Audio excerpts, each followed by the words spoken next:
I come from London. For 10 years, we fought against a third runway at Heathrow Airport. It took us 10 years, but we were successful. We stopped the third runway. Je viens de Londres et là-bas, nous avons combattu un projet de troisième piste à l'aéroport d'Heathrow. Le combat a duré 10 ans et nous avons gagné.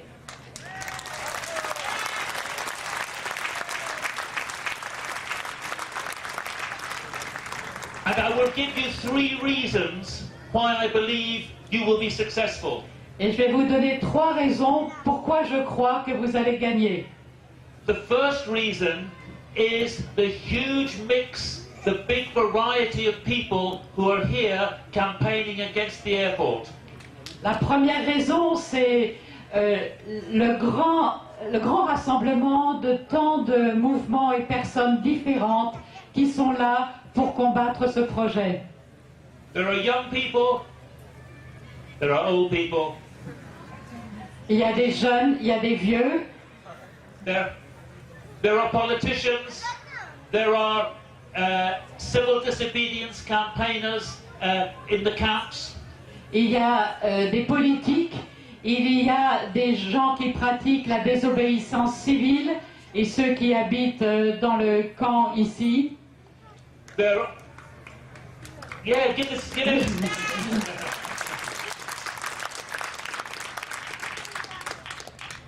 There are local residents, and there are many political parties and lots of national environmental organizations. Il y a les résidents et il y a beaucoup de partis politiques et des grandes organisations nationales. And the great thing is, environnementales. Sorry.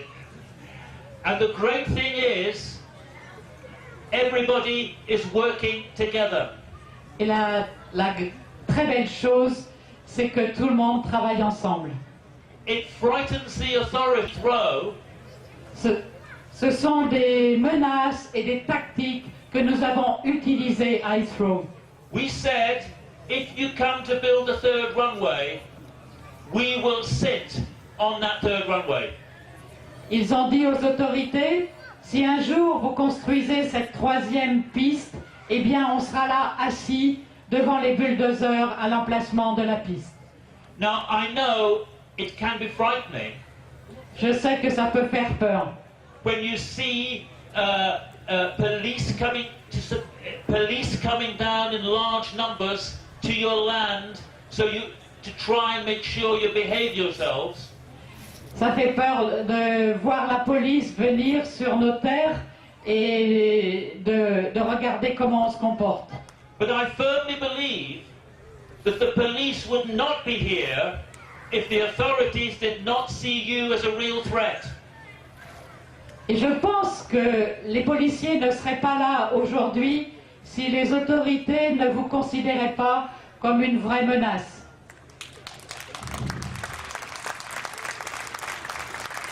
Faisons-en un débat européen, un problème européen.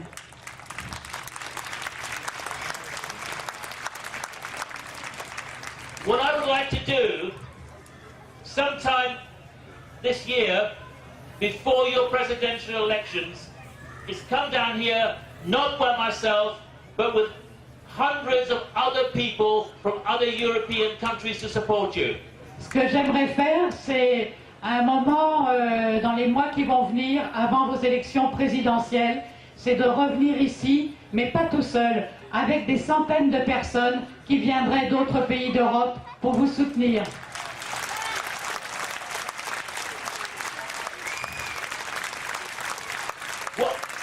What I think would be great is either you have a big demonstration here, or maybe you have a big demonstration in Paris, and people can cycle or go by train from London, Amsterdam, Frankfurt, Madrid to support you. Ce que je pense qu'il serait super, ce serait de faire un grand rassemblement, soit ici, soit peut-être à Paris, et que des gens viennent en vélo ou peut-être par train, et qui viennent de Londres, de Francfort, de Madrid, d'Amsterdam, pour vous supporter. C'est parce qu'aujourd'hui, les paysans ont décidé de lever la tête, ont décidé d'arrêter d'être courbés face aux propriétaires, face à l'autorité, face à la banque. Un mouvement est né dans la bouche de Bernard Lambert, et ce mouvement ne s'est pas arrêté. Aujourd'hui, à Notre-Dame-des-Landes, c'est vous qui avez repris le flambeau de ce combat, qui avez repris le flambeau pour dire « Nous n'acceptons pas qu'on décide à notre place ». Et ce ne sont pas simplement des paysans, ce sont aussi des gens des villages, ce sont aussi tous les gens qui soutiennent ce combat, qui sont ici à Notre-Dame-des-Landes pour dire « Nous n'acceptons pas qu'on décide contre nous ». Je crois que ce qui est en train de se passer est en train de changer la face de cette lutte. Pendant des années, vous vous êtes mobilisés. Pendant des années, vous avez expliqué pourquoi ce projet était aberrant. Plus personne ne peut l'ignorer. Mais ce qui vient de changer, c'est que maintenant, on sait à qui va profiter le crime. C'est ce qu'on a dit ce matin, quand on a dénoncé Vinci. Vinci avec son projet financier, avec son projet immobilier d'infrastructure, on sait très bien que derrière ce projet soi-disant d'aéroport, c'est un projet financier pour une boîte privée multinationale du BTP. Eh bien aujourd'hui, nous avons décidé de dire que nous n'accepterons pas que ce territoire soit bétonné pour les intérêts d'une entreprise multinationale. Et les élus qui ont soutenu ce projet, peut-être certains y ont cru, peut-être que certains se sont fait rouler dans la farine, mais je crois qu'il y a eu de la bonne foi. Mais maintenant qu'ils voient que ce projet va être uniquement le projet de M. Vinci, et que derrière ce projet, c'est effectivement le fric du BTP qui est en jeu, eh bien ceux-là, aujourd'hui, doivent changer leur position. Et nous avons dit cela de manière très claire ici, aujourd'hui. Ce projet n'est plus possible. Ce projet doit s'arrêter. Et c'est ce que je me suis engagé à dire face aux élus qui le soutiennent. J'ai dit à Jean-Marc Ayrault, tu ne peux pas continuer ce projet. C'est un projet aberrant. Je l'ai dit à celui qu'il soutient pour les présidentielles. Sache que si ce projet continue, vous allez perdre en 2012. Aujourd'hui, Notre-Dame-des-Landes, c'est une épine dans les pieds du Parti socialiste, où il comprend que ce combat, c'est un combat légitime, c'est un combat pour la terre, c'est un combat pour la démocratie, pour le respect du choix des personnes. S'ils ne comprennent pas cela, ça ne vaut pas la peine qu'ils arrivent au pouvoir. Et je crois que ça, c'est aussi quelque chose d'important. Et pour nous qui ne sommes pas ici, eh bien nous nous engageons à être à votre côté le jour où vous arriverez à Paris. Et il faut que cette lutte, que la lutte de Notre-Dame-des-Landes devienne un combat national, le combat des paysans, le combat de ceux qui veulent choisir leur destin et qui refusent le béton et qui refusent ce développement aberrant. J'ai entendu la semaine dernière le personnage d'à côté du préfet dire qu'il fallait qu'il pose ses cabanes de chantier au début octobre, dans un coin de parcelle, là, pas loin de chez nous. Eh bien, il ne les posera pas, ces cabanes de chantier. Et c'est sur 1650 hectares. C'est moins grand que le Larzac, c'est vrai. Mais 1650 hectares, quand il faut qu'ils arrivent à 350 CRS, enfin garde mobile, pour garder 3 hectares et une simple machine, eh bien, quand on nous expulsera le matin, on retournera dans l'après-midi et jamais ils arriveront à nous expulser de ce terrain. Voilà. Le 7 mai, 1000 personnes ont occupé et défriché un terrain pour installer une ferme maraîchère sur la ZAD. Début juin, l'opposition au forage a pris plein de formes. Occupation du champ, barricadage des entrées, la route bloquée par des arbres, des pneus enflammés ou des opposants couchés par terre, harcèlement des forces de l'ordre, venues nombreuses protéger les travaux, etc. Nous ne les laisserons pas faire. Nous serons solidaires de toute personne qui refusera de partir et nous vous invitons à résister ensemble. Cette année fut plus qu'éprouvante. Une présence policière quasi permanente sur le territoire de Notre-Dame-des-Landes ne nous a pas permis de vivre le quotidien sereinement. Un bref rappel des événements s'impose. Avec les si peu de moyens dont nous disposons, plusieurs actions ont été menées contre les forces d'occupation. L'opposition devant la mairie de Notre-Dame-des-Landes contre la venue des commissaires enquêteurs au sujet d'un remembrement lié à la construction de l'aéroport. L'entrave depuis des mois aux géomètres et à Biotop, fossoyeurs de la nature, qui travaillent jour et nuit en connivence avec des policiers et des entreprises de gardiennage. L'affrontement pendant 2 jours contre la force publique pour empêcher les forages sur l'emplacement de la tour de contrôle qui se situerait soi-disant à la Rolandière.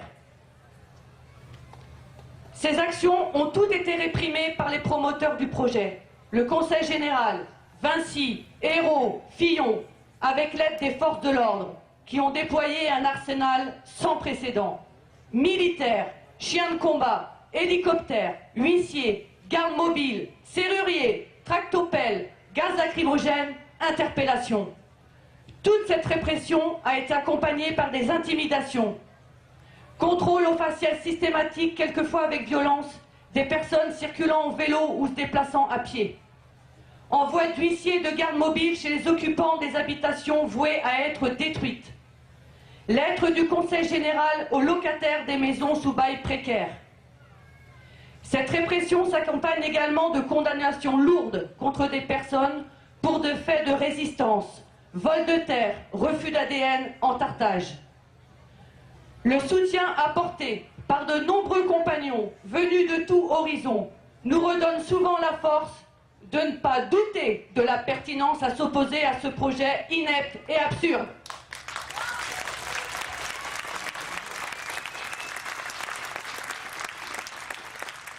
A l'inverse, les écrits dénonçant de façon mensongère par voie de presse des actes de rébellion, le tri en bons ou mauvais opposants, le déploiement sans précédent des forces de l'État nous font douter de la pertinence de certains acteurs politiques qui se disent contre l'aéroport.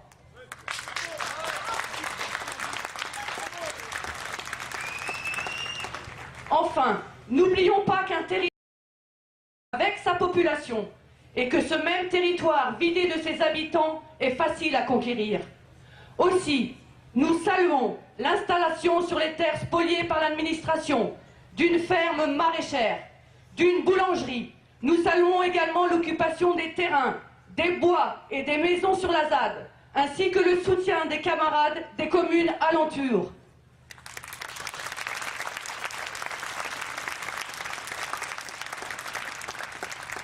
Tant que nous serons tous là, nous ne lâcherons rien. Aujourd'hui, le DAL veut aussi s'inscrire dans la lutte contre l'aéroport. Et je vais vous lire un petit texte. Le projet d'aéroport de Notre-Dame-des-Landes ne peut exister sans faire le vide, sans expulsion. Des procédures sont déjà en cours pour dégager, dans un premier temps, les sans-droit ni titre qui sont venus vivre à Notre-Dame-des-Landes pour résister en occupant les maisons vides acquises par l'État. Bientôt suivront les autres habitants, habitantes, locataires ou propriétaires qui vivent sur la zone promise au bétonnage. L'association Droit au logement ne peut rester indifférente à ce qui se passe dans le bocage landais. Alors que la crise du logement s'aggrave, que la crise économique fragilise de plus en plus de ménages, l'État et le groupe Vinci insultent la population en créant un projet aéroportuaire que cette dernière n'a jamais réclamé. Rien qu'en Pays de la Loire, 70 200 demandes de logements sociaux sont en attente, ainsi qu'1 millier de ménages demandeurs de logements HLM pour un logement du contingent préfectoral. C'est là une réalité locale saisissante et dramatique. Mais les priorités de nos décideurs sont ailleurs. Leurs discours ne parlent que d'urbanisme, d'écométropole, de pôle de compétitivité, de rentabilité économique, en oubliant entre chaque élection que les gens attendent qu'un réel projet social arrive. Les militants et militantes du DAL pensent que l'argent public serait plus profitable à l'accessibilité au logement pour toutes et tous car la construction d'un aéroport à Notre-Dame-des-Landes qui ne répond pas à l'intérêt du plus grand nombre.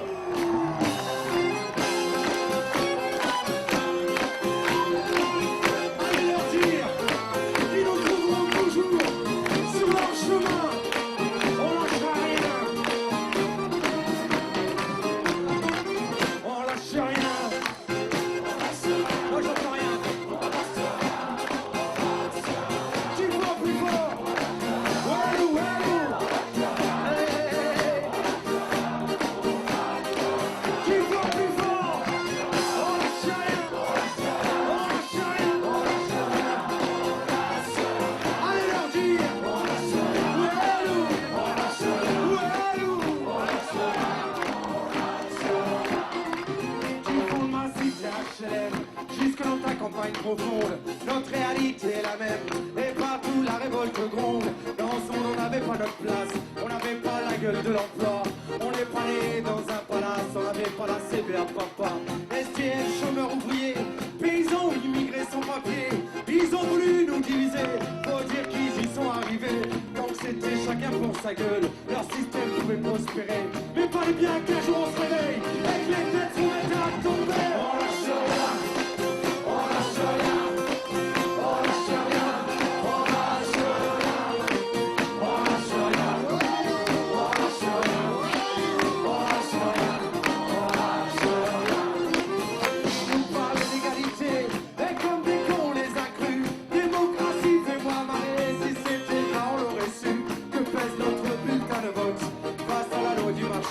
C'est con mes chers compatriotes, mais on s'est bien fait baiser. Et que pèsent les droits de l'homme face à la mort de l'Airbus? Au fond y'a qui seule règle en somme? Se vendre plus pour vendre plus. La République se prostitue sur notre toit des dictateurs. La vraie parole n'y croit plus. On dirige en tous les mondes. On lâche rien. On lâche rien. On lâche rien. On lâche rien. On lâche rien.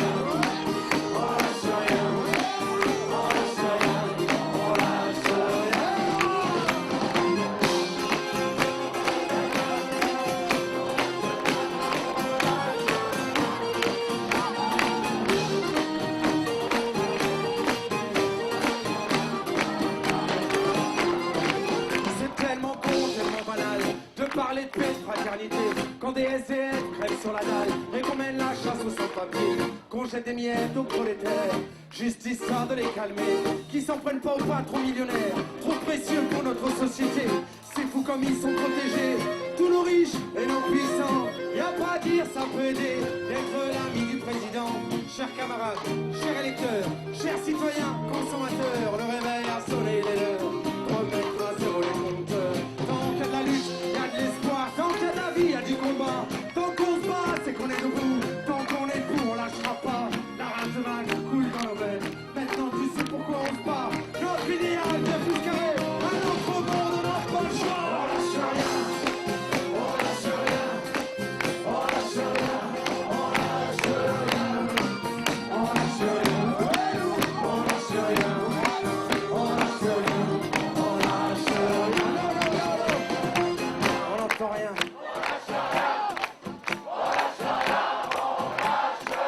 Ils y croient pas. Allez. Allez. Franchement, qui faut plus fort.